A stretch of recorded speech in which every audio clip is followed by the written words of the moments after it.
నేను దేని విషయానికి ఆందోళన చెందను. మరణం వచ్చి నన్ను తట్టినా కూడా జీవంలోనికి ప్రవేశిస్తాను.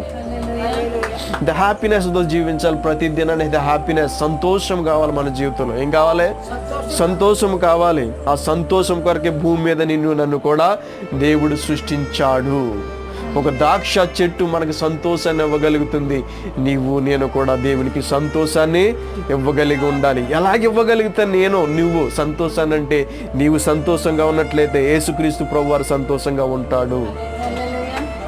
ఎస్, నీలో సంతోషమే నా దేవునికి నిత్యమైనటువంటి ఆనందాన్ని, నిత్యమైన సంతోషాన్ని కలగజేస్తుంది. నువ్వు ఇంకా కుమిలిపోతున్నావు ఆయన తెలుసుకుని. ఆయన తెలుసుకున్నప్పటికీ కూడా అయ్యో ఇంకా లోకంలో ఉన్నటువంటి పరిస్థితుల్లో ఇంకా మునిగిపోతున్నట్లయితే ఎందుకు నా ప్రభువుని నమ్ముకున్న తర్వాత నా జీవితంలో కలిగినటువంటి మార్పు ఏది అని చెప్పగలుగుతావు? లోకస్తులకి చెప్పలేం కదా. వ్యత్యాసం